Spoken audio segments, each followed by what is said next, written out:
The smell hit her first. 1,000 candles burning at once, hot wax and perfume, and the sharp green scent of hothouse flowers forced into bloom for the occasion. Wren Marsh stopped 3 steps inside the ballroom doors, and her borrowed shoes stuck to the marble floor. Not literally, but her feet refused to carry her further into the noise and light and sheer overwhelming scale of the Countess of Ashfield's autumn ball. "Move, girl!" A woman in emerald silk swept past, her elbow catching Wren's shoulder.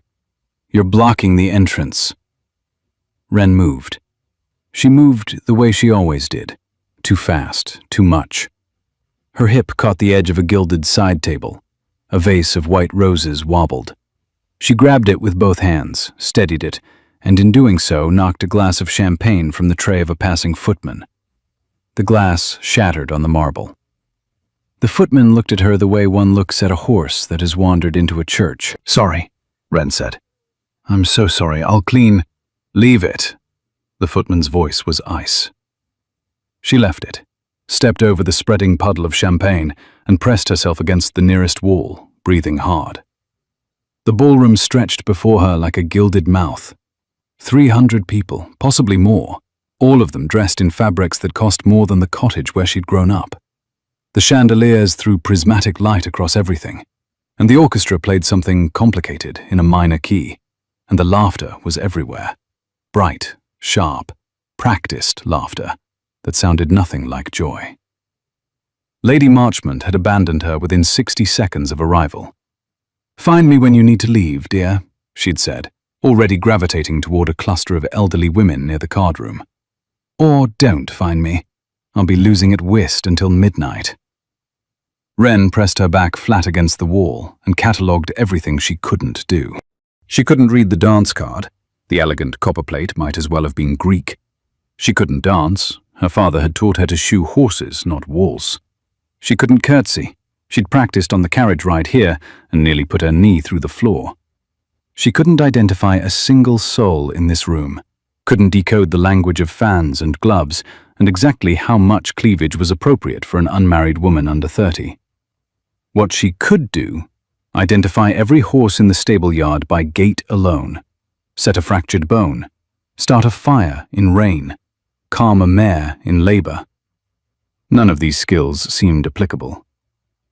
A woman near the punch table caught her eye and leaned toward her companion. The whisper carried just far enough. "Who let the milkmaid in?" Wren's face burned. Her dress, Lady Marchmont's gift, hastily altered by a village seamstress, was clearly wrong. Too plain, too high at the neck. The fabric was good, but the cut said countryside, and in this room, countryside meant deficient. She found a door. She didn't care where it led, as long as it led away. The terrace was dark and cold, and blessedly empty. Or almost empty. "The roses aren't blooming yet," said a voice from the shadows. "But if you've come out here to be sick, the hedge on the left is more private." Wren squinted into the darkness. A man sat on the stone balustrade, one leg folded beneath him, a glass of something amber balanced on his knee. She could see the outline of him, tall, broad-shouldered, dark hair that he'd pushed back from his forehead as if he'd given up on keeping it neat. "I'm not going to be sick," she said. "Pity. I was hoping for company. I came very close about 20 minutes ago." Wren laughed. It came out too loud, too sudden. A real laugh, nothing like the practiced ones inside. The man turned toward the sound, and even in the dim light she could see his expression shift. Surprise. Something warmer than surprise. "You're hiding," she said. "Strategically withdrawing." Hiding. Wren crossed to the balustrade and sat on it without invitation, swinging her legs over the edge. Her shoes, the borrowed ones with the heel that was half an inch higher than the other, dangled above the garden below. "I'm hiding too, from all of them. Bad evening. I knocked over a footman's champagne. A woman called me a milkmaid. And I can't read the dance card, so I couldn't dance even if anyone asked, which nobody will, because I don't know how to dance anyway." She said it all in one breath, the way she said everything, without calculation, without filter, without the slightest awareness that she was telling a stranger her most humiliating truths. The man was quiet for a moment. Then, "You can't read?" "No." She waited for pity, condescension, or the careful change of subject she'd learned to expect. She got none of these. "My niece can't either. She's 8. She throws her books at her governess." Smart girl. Violent girl, but yes, also smart. He shifted on the balustrade, turning to face her more fully. In the light from the ballroom windows, she could see his face now. Strong jaw, dark eyes, a mouth that looked like it had forgotten how to smile until recently. He was handsome in the way that expensive things were handsome, obviously, irritatingly, without trying. "Why come, if you hate it?" "Lady Marchmont. I'm her companion. She wanted one last season event before she's too old to enjoy complaining about them." "And she brought you as company?" "She brought me because I'm cheap and honest and I don't bore her." Wren pulled a crushed flower from her glove, a foxglove she'd picked from the roadside before they'd arrived. She smoothed its purple petals between her thumb and forefinger, a habit she'd had since childhood, picking wildflowers and pressing them into whatever was nearby. Books she couldn't read, journals she couldn't write in. The collected flowers of a woman who learned the world through touch and smell instead of letters. "She told me London would be an education." "Is it?" "It's teaching me that rich people are very good at saying nothing with a great many words." He laughed. A real laugh, like hers. Sudden, startled, unprepared. It changed his whole face. Made him look younger.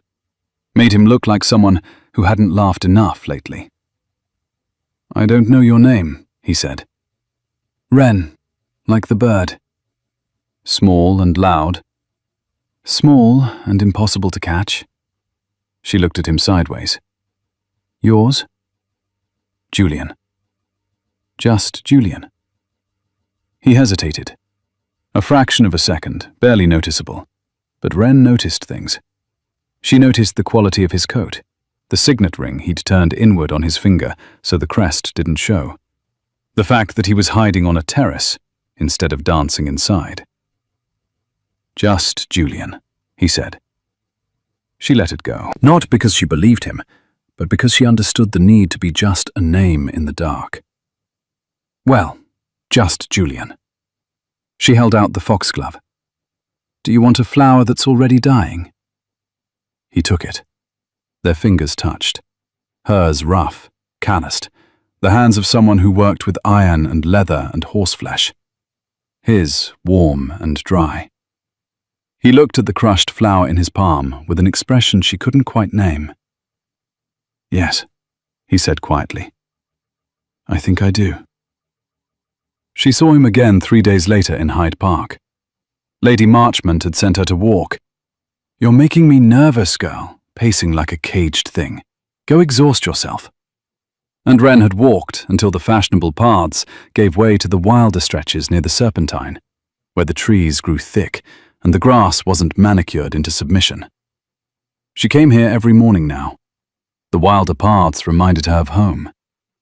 Julian was standing beside a carriage that had thrown a wheel. Later, she would learn he'd driven this route every day since the ball, hoping to find her walking. At the time, she only saw a broken axle. The driver was swearing under his breath. A footman was attempting to lever the wheel back on, using what appeared to be a decorative walking stick. "That's not going to work," Wren said. Julian looked up. Something happened to his face. A softening, a release. The expression of someone who'd been holding his breath without knowing it. "The lever's too short," she said, already walking toward the carriage. "And you're pushing the wrong direction. Here." She crouched, examined the axle, and found the problem in 3 seconds. "The pin's shared. You need a replacement, not brute force." The driver stared. "Miss, I hardly think—" "My father was a farrier." Wren was already pulling a hairpin from her tangled bun. "This won't hold long, but it'll get you to a smith. Tell him the flange is worn too. He'll try to charge you for a new axle, but it's just the flange." She jury-rigged the repair in under 4 minutes. Her hands moved with the quick, certain precision of someone who had solved this exact problem 100 times, in rain, in mud, with a horse stamping impatiently beside her. When she stood, her gloves were stained with axle grease, and the driver was looking at her, as if she performed a minor miracle. Julian hadn't said a word. He leaned against a tree, watching her with that expression she was beginning to recognize. Surprise layered over something deeper. Admiration, maybe. Or something more dangerous. "You're very capable," he said. "I'm very dirty." She wiped her hands on her skirt before she remembered it was Lady Marchmont's second-best muslin. Oh, that's not coming out." "Probably not." "She's going to kill me." "Probably." Wren looked at him, at the amusement in his dark eyes, the way he was trying and failing not to smile, and felt something turn over in her chest, something warm and inconvenient, and entirely unwise. "Walk with me," she said. Not a question, really. Wreckers didn't ask. They announced. They walked. He asked about horses, and she talked for 20 minutes straight about the difference between hot shoeing and cold fitting, about reading a horse's temperament through its ears, about the morning she'd helped a mare deliver twin foals in a thunderstorm, while her father held the lantern and the barn roof leaked onto both of them. She talked with her hands, gesturing wildly, nearly hitting him twice. He told her about an estate he managed, hundreds of acres, tenant farmers, a crumbling east wing he couldn't afford to repair. He spoke about it the way she spoke about horses, with love and exhaustion, and the specific frustration of someone responsible for something larger than themselves. "You know a lot about agriculture for a gentleman," she said. "You know a lot about everything for someone who can't read. Reading isn't the only way to learn things. My father taught me by showing. I can identify 200 plants by leaf and smell alone. I just can't spell their names. That seems like the better skill. Tell that to the world." They stopped at the edge of the Serpentine. Ducks argued over bread crusts. A child threw a stick for a dog that ignored it entirely. The late afternoon light turned the water copper. "I brought you something," Julian said. He'd been carrying it since the terrace, he admitted, in case he saw her again. He reached into his coat pocket and produced a small book, leather-bound, worn soft at the spine. He opened it, and she saw, pressed between the pages, the foxglove she'd given him on the terrace. Flattened now, its purple faded to violet, but preserved with care. "You kept it," she said. Her voice came out strange, too soft for the Wren she knew herself to be. "I press flowers too." He turned the pages. More specimens, cornflowers, clover, a sprig of dried lavender. "My mother taught me before she died. She was a tenant farmer's daughter. My father saw her at a harvest fair and married her against his family's wishes. She couldn't read when she arrived at the estate. Taught herself at 30, flower by flower, the same way I'm showing you now." Wren stared at the book. A gentleman's pressed flower collection. Something private and tender, and completely at odds with the expensive coat and the signet ring. "Why are you showing me this?" she asked. "Because you handed me a dying flower, and it was the most honest thing anyone has given me in years." She took the book, turned the pages slowly, touching the edge of each pressed specimen with her calloused fingertips. The paper was soft from age. The flowers smelled faintly of dust and memory. When she handed it back, her throat was tight with something she refused to name. "Your trouble," she said. "So I've been told." Lady Marchmont announced on Thursday that they were paying a morning call. She said it casually, but there was something deliberate in her tone that Wren had learned to recognize. The old woman had been steering events since the terrace, and Wren suspected this visit was no accident. "An old friend. Very grand house. Try not to break anything, dear." The house was not merely grand. It was enormous. A pale stone townhouse that took up half the street, with columns and iron railings and a footman at the door whose livery cost more than Wren earned in a year. "Whose house is this?" Wren whispered as they climbed the steps. "The Duke of Thornfield's. I knew his mother. Delightful woman. Terrible taste in husbands." The footman opened the doors. The entrance hall was marble and paintings and a staircase that curved upward like a question mark. And at the top of that staircase, descending with careful, measured steps, was Julian. Not just Julian. Not the man on the terrace or the flower presser in the park. This Julian wore a coat that fit like it had been painted on, a cravat of blinding white, and on his face, the particular expression of someone who has been caught in an act he cannot explain. "Lady Marchmont," the butler announced, "and Miss Marsh." Julian reached the bottom of the stairs. His eyes found Wren's and held. "Lady Marchmont." He bowed, all grace, all polish. "How lovely. It's been too long." 14 years, Thornfield. You were a dreadful child. I see you've grown into a dreadful adult." Lady Marchmont surveyed the entrance hall with the frank assessment of a woman who had stopped being impressed decades ago. "Your mother's taste, I hope? The columns are ghastly." "My grandfather's, I'm afraid." "Worse." Lady Marchmont settled into a chair in the drawing room, as if she'd always lived there. "This is my companion, Miss Marsh. Wren, dear, this is the Duke of Thornfield." Wren stood very still. Her hands, her calloused, grease-stained farrier's daughter hands, hung at her sides. She felt every inch of the distance between the marble floor and the painted ceiling, and in that distance, the entire span of the lie. "We've met," she said. Her voice was flat as hammered iron. Julian's jaw tightened. "Wren, Your Grace?" She curtsied. It was terrible. Too deep, too abrupt, one knee nearly buckling. The worst curtsy in the history of London drawing rooms. She didn't care. "I didn't realize you were a duke. You introduced yourself as just Julian." Lady Marchmont looked between them with the sharp delight of a woman who has just stumbled onto the most interesting thing that has happened in 14 years.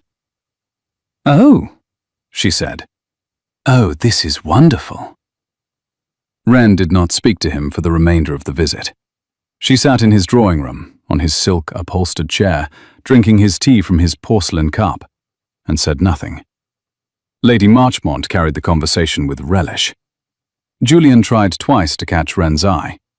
She examined the ceiling, the carpet, the hideous pastoral painting above the fireplace, and the sleeping spaniel by the hearth, in that order. In the carriage home, Lady Marchmont said, "You're angry." "He lied. He omitted. There's a difference." "Not to me, there isn't." "He likes you, dear. That was the most alive I've seen a Thornfield duke in 3 generations. He's a duke. I'm a farrier's daughter who can't read." He was amusing himself. Lady Marchmont reached across the carriage and took Wren's hand. Her old fingers were cool and firm and surprisingly strong. "He kept your flower," she said quietly. "Men who amuse themselves don't keep flowers." Wren pulled her hand away and pressed her forehead against the cold glass of the carriage window. Outside, London slid past, grey and indifferent, and utterly uninterested in the fact that her chest ached over a man she'd known for 10 days. The letter arrived 2 days later. She couldn't read it. She stood in Lady Marchmont's parlour, holding the heavy cream paper with its embossed crest, and felt the full weight of her illiteracy for the first time in years. Not the practical inconvenience. She'd managed without reading her entire life. But the specific cruelty of wanting desperately to know what someone had written and being locked out of his words by her own hands. He'd known she couldn't read it alone. That was the point, she realized. He was forcing her to share it, to let someone in, the way she'd forced honesty on him by simply being herself. "Shall I?" Lady Marchmont held out her hand. Wren gave her the letter. "Dear Miss Marsh," Lady Marchmont read. Her voice was careful, stripped of its usual irony. "I should have told you. Not because you deserved a title instead of a name. You deserve better than either. But because you gave me honesty, and I repaid it with a mission. I am not asking your forgiveness. I am asking for the chance to earn it. My niece Poppy arrives tomorrow. She is 8. She bites. She has thrown 3 books at her current governess and refuses to learn to ride because she is terrified of horses and too proud to admit it. I need help. Real help. Not the kind money can buy. Lady Marchmont paused, and something shifted in her expression. I need someone who knows horses and isn't afraid of being bitten. If you come as yourself. That is the only person I want in my house. Julian. She lowered the letter. Not the Duke of Thornfield. Just Julian. Wren took the letter back, traced the lines of handwriting she couldn't decipher with one rough fingertip. I should say no, she said. You should. He's a duke. He is. It can't possibly work. Probably not. Wren folded the letter and pressed it into the book she kept in her pocket, the one filled with wildflowers. A book she couldn't read, stuffed with flowers from roadsides and hedgerows. Now holding a duke's words she also couldn't read. I'm going, she said. I know, dear. Poppy Harcourt was 8 years old, 4 feet tall, and had the diplomatic skills of a small siege engine. You're not pretty, she announced when Wren entered the nursery. Neither are you, Wren said. Poppy blinked, then grinned, the grin of someone who had been waiting her entire short life for an adult who would fight back. Uncle Julian said you know about horses. I do. I hate horses. No, you don't. You're scared of them. That's different. Poppy's grin vanished. Her lower lip pushed forward into a fortress. I am not scared. You are, and that's fine. They're enormous, and they have teeth, and they're much stronger than you. Being scared is intelligent. Being too proud to say so is stupid. The silence lasted 4 full seconds. Then Poppy said, Uncle Julian is stupid about you. Excuse me? He talks about you all the time. Wren this, Wren that. He pressed your flower in his special book. He only puts flowers he really likes in the special book. Wren knelt so she was at Poppy's eye level. The nursery smelled of chalk dust and beeswax and the faintly sour tang of a child's forgotten apple. Does he? He's being properly ridiculous. Poppy used the word with the careful weight of someone who had heard it aimed at herself many times, a word borrowed from the adult world and worn like armor. That's what Nanny says. Nanny might be right. Are you going to teach me about horses? Only if you stop throwing books at your governess. Poppy considered this with the gravity of a judge weighing a capital case. She's boring. Most people are. That's not a reason to throw things at them. What's a good reason to throw things? Self-defense, and only if your aim is good. Poppy laughed. It was a child's laugh, unguarded, total, enormous. The kind of sound that could crack something open in your chest if you weren't careful. Wren was not careful. She felt the crack. Julian appeared in the doorway. He'd been listening.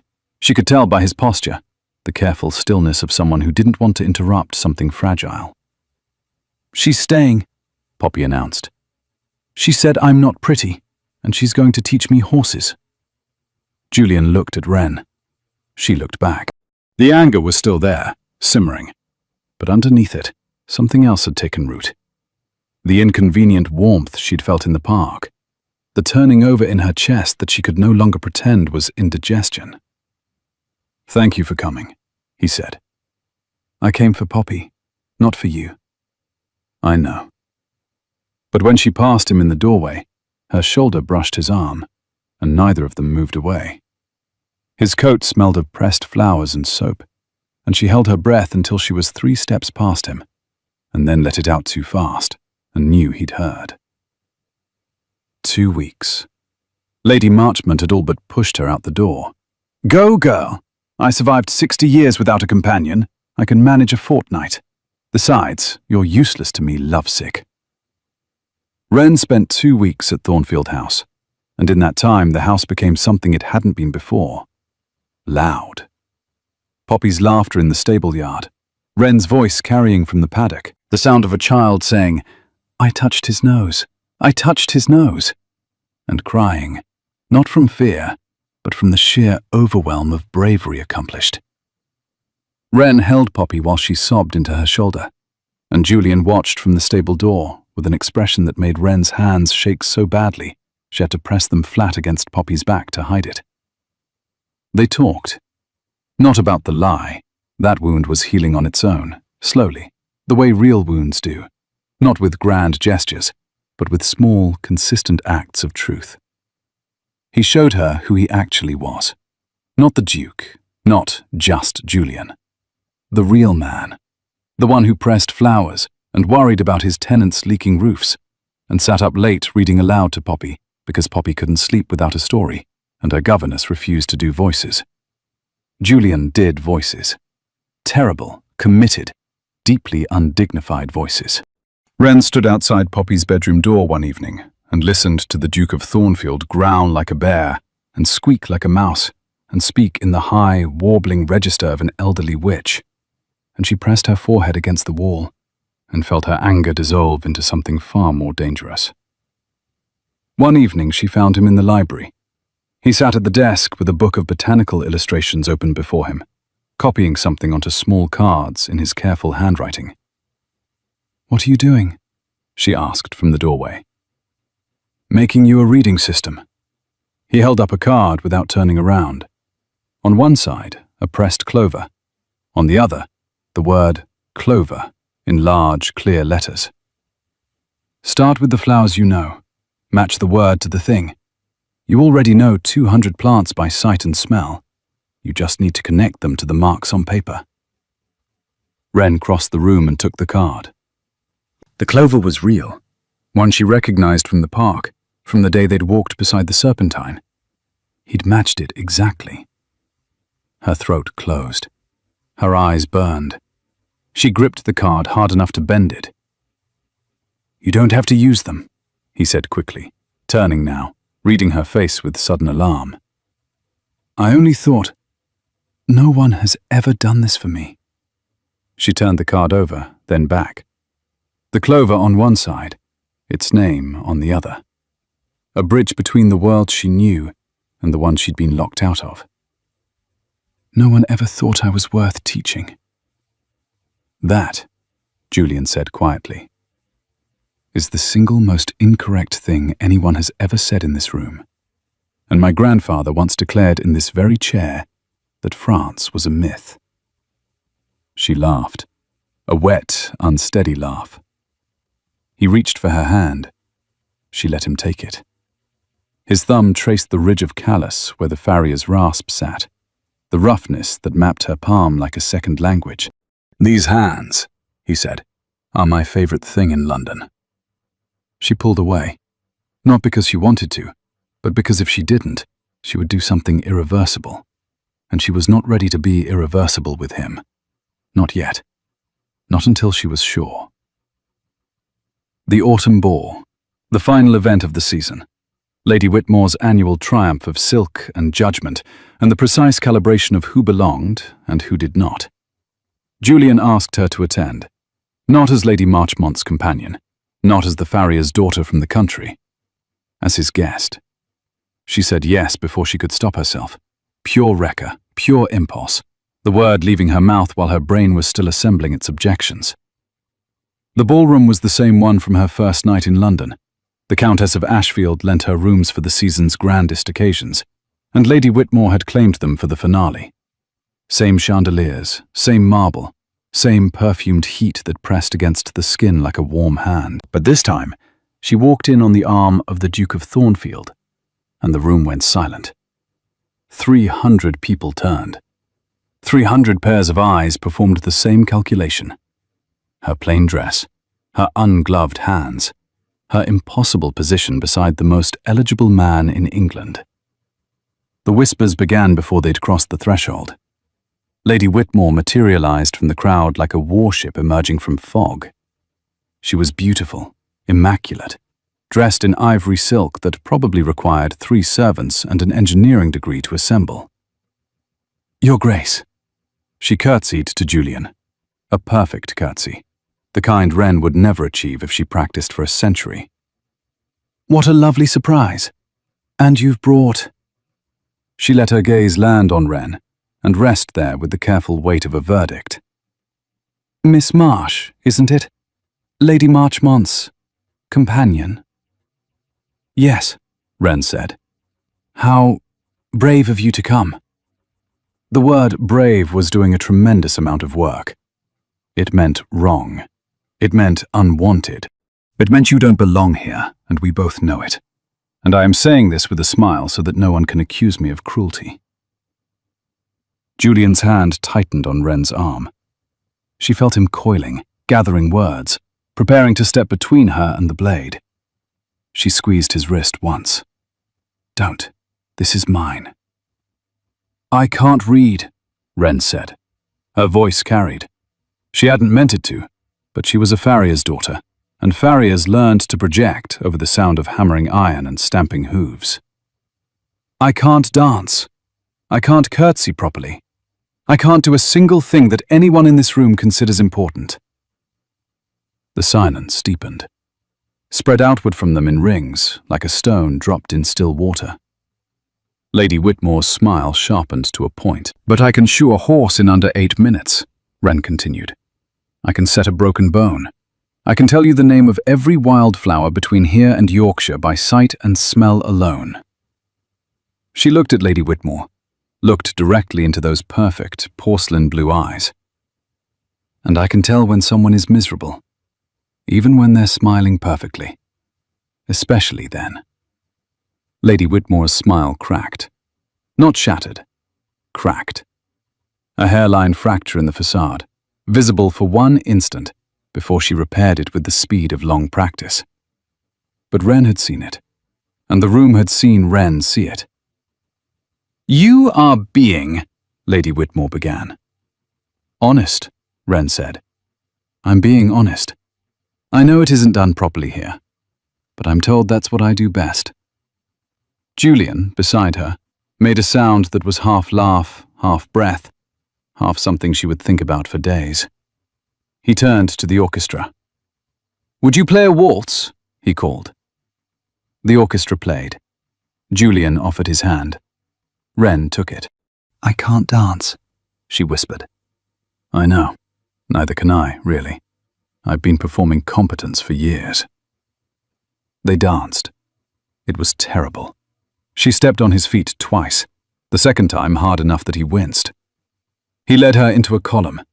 She laughed so hard she forgot the 300 people watching, forgot the whispers, forgot everything except his hand on her waist and the absurdity of a farrier's daughter waltzing with a duke, and both of them being genuinely, spectacularly bad at it. Poppy, who had been smuggled in by a sympathetic footman and was standing beside the potted palms in a nightgown she'd refused to change out of, clapped wildly from the edge of the dance floor. "They're doing it wrong!" she announced to the Marquis of Pemberton, who happened to be standing nearest. "They're doing it properly wrong." And somehow, against every rule and expectation and social law that governed this room, people began to smile. Not the practiced smiles. The other kind, the startled, reluctant, human kind. Wren found her in the ladies' retiring room. Not Poppy, not Lady Marchmont. Miss Arabella Whitmore, the season's undisputed diamond, the perfect daughter of the perfect mother. 22 years old, exquisite, immaculate, and crying into a handkerchief so fine that Wren could see through it. "I'm sorry about my mother," Arabella said, dabbing at her eyes with the kind of careful, practiced motions that suggested she'd done this many times before. "She's horrible. She's been horrible my entire life, and I've spent 22 years learning to be exactly like her. And I hate it. I hate every minute of it." Wren sat down on the settee beside her. The fabric was cool silk. The room smelled of rosewater and powder, and someone else's perfume. "Why are you telling me this?" Wren asked.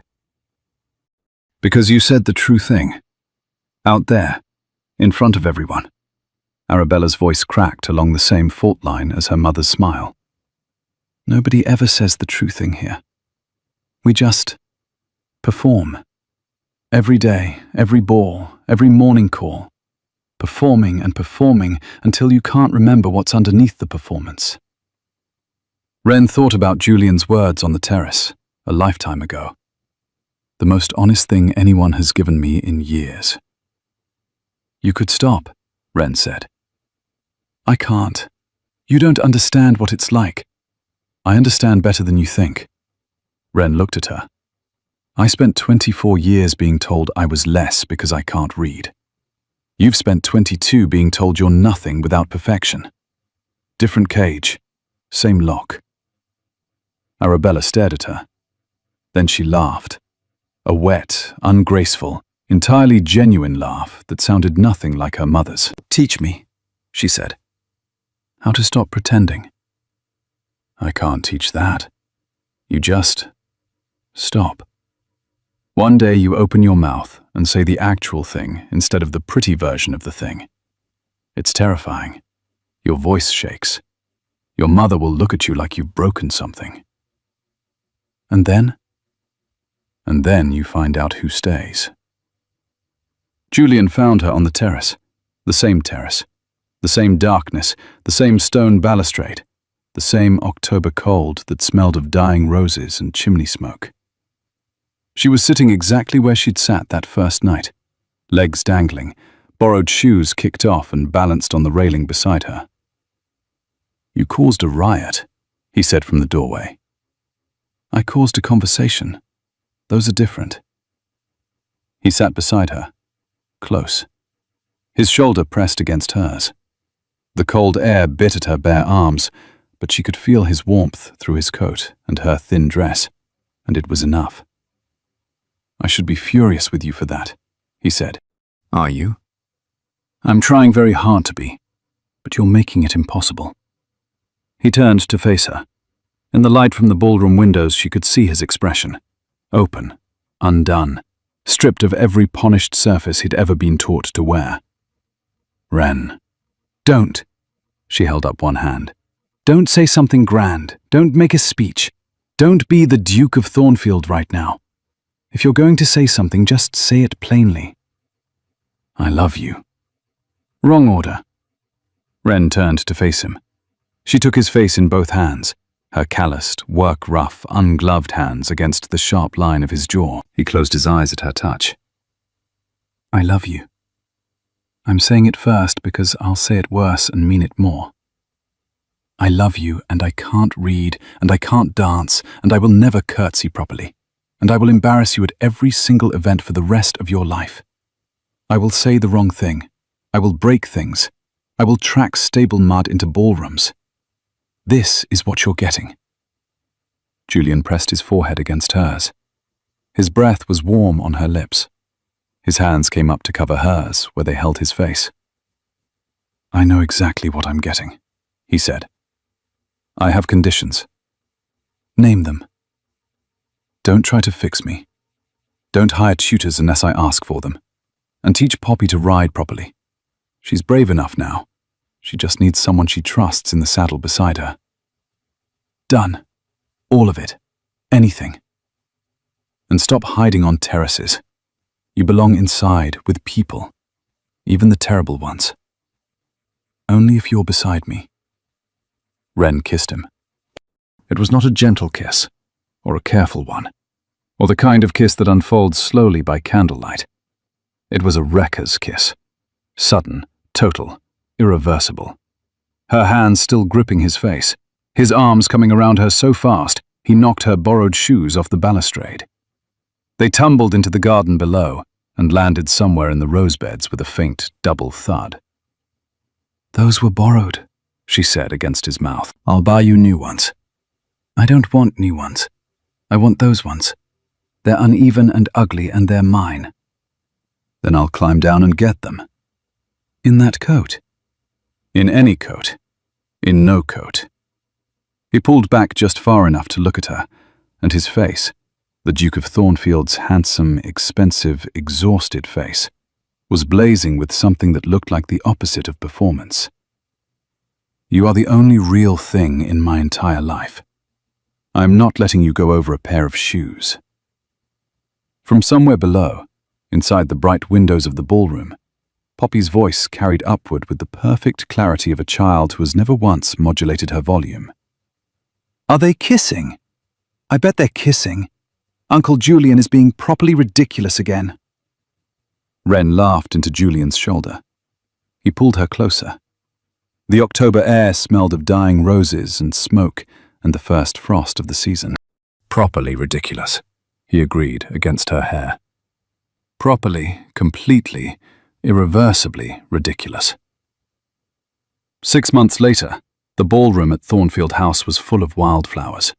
Not hothouse roses, not imported orchids, not anything that required forcing or pretending to be something other than what it was.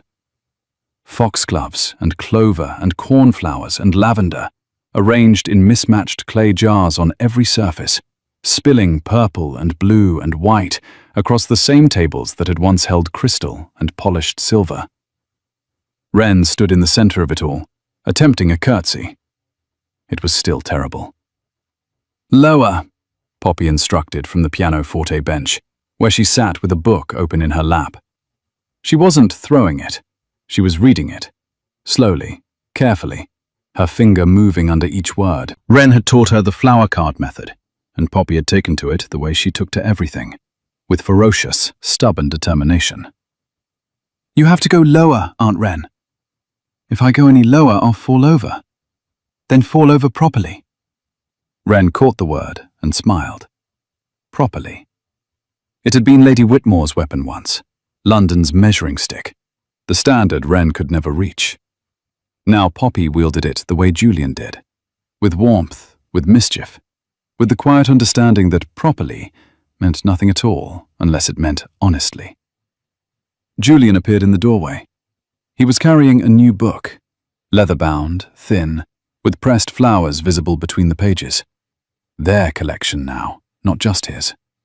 Foxgloves from the terrace, clover from Hyde Park, a cornflower from their wedding.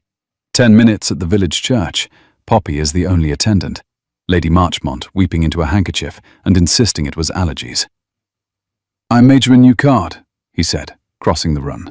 He held it up. On one side, a pressed foxglove, purple, slightly crushed, exactly like the first one she'd ever given him. On the other side, in Wren's own uneven, hard-won handwriting, foxglove. She'd learned that word last week. She was learning them all, one by one, on her own terms, at her own pace, starting with the flowers, because they were hers, because she'd known their faces her whole life, and now, finally, she was learning their written names. My handwriting is terrible, she said, taking the card. Your handwriting is yours. That's what matters. That's a very generous way of saying terrible. Julian crossed the room and took her hand. His thumb found the calluses that still mapped her palm. Farrier's hands, even now. She hadn't shot a horse in months, but the ridges remained, and he traced them the way he always did, like reading a language only he understood. Poppy looked up from her book with the resigned expression of a child who has witnessed this scene many times. You're going to kiss again, aren't you? Because I'm trying to read and it's very distracting when your faces go stupid. We're not kissing, Wren said. You're about to. I can always tell. Julian kissed Wren anyway. Properly. Which was to say improperly, thoroughly. With one hand still holding hers and the other cradling the flower card between them like something precious. Poppy sighed the deep sigh of the deeply burdened and returned to her book. Outside the ballroom windows, spring was turning the gardens green. Inside, the wildflowers were alive with color, and a child was reading, and a woman who couldn't curtsy was loved entirely and exactly as she was. And a duke who had spent his life hiding on terraces had finally, irreversibly, come inside. If you've ever been the person who didn't fit, who said the wrong thing, laughed too loud, showed up in the wrong dress, and refused to apologize for it, this story was yours. Tell me in the comments, what's the one flaw you'd never want to fix? And if you want more stories like this, subscribe. We're just getting started.